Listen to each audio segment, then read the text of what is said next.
Coach, with Steve Spurrier's announcement yesterday, what are you going to remember about your matchups with him? Oh, there's so many of them.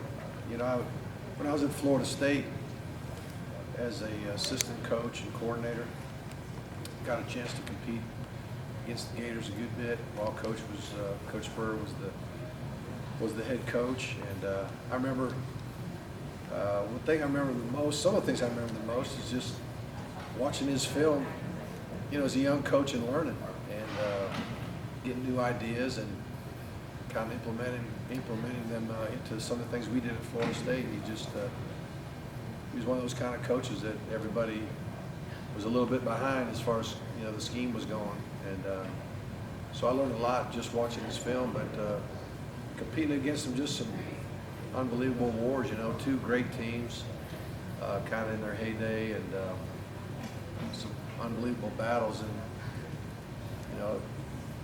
Florida State was in one league and Florida was in the other, and a lot of times at the top of their leagues, and then having that head-to-head battle might have cost somebody a chance to play for a national championship here and there. But really enjoyed that, and I enjoyed my relationship with Coach.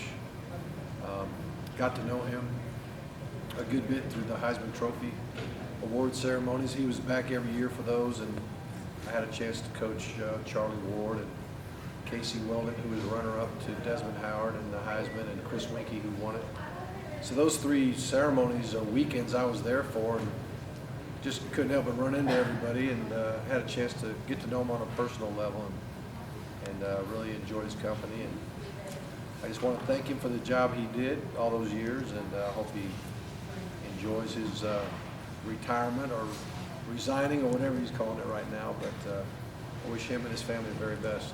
Were you surprised by the news at all, or have you had a chance to reach out? Well, I didn't expect it to happen last night, but everybody stopped somewhere along the way, so it wasn't shocking that he decided not to coach, in that position anymore. But the timing of it was a little surprising. What do you think of the way he decided to end mid-season? Yeah, well, you know what? Unless you sit in that seat, it's hard to judge anything at all. I just think he's earned the right to decide when he wants to stop, and I'm sure he did what's in the best interest of his team and maybe himself personally and his family. So you don't know what factors went into the decision. He may have explained it more. I don't know. I didn't listen to any of that kind of thing. But until you have been the head coach at a school like Florida or South Carolina, for all those years, you really don't know all the factors. But I trust he did the right thing. You mentioned after the game against Tennessee that there's some things you'd want to watch on tape. You've had a chance to go through the tape. What was your takeaway from watching the game film?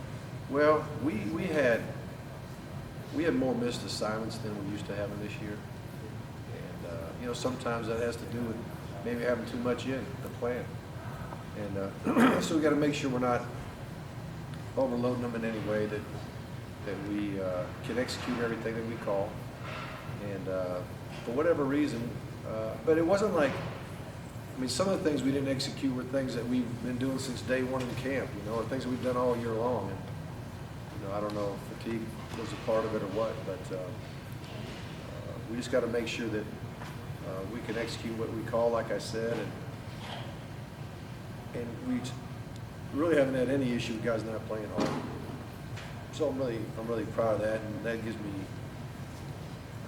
me hope that we'll get back on the right track once we put them in the right position. Was it more of a chicken or the egg thing? That's your offense had some 3-and-outs, which left the defense on the field a long time, but the defense gave up a lot of points. Yeah. Were there more missed assignments on offense or defense? I think just overall we just didn't execute like we should, and it's the bottom line is however many snaps you got to play, you got to play them well.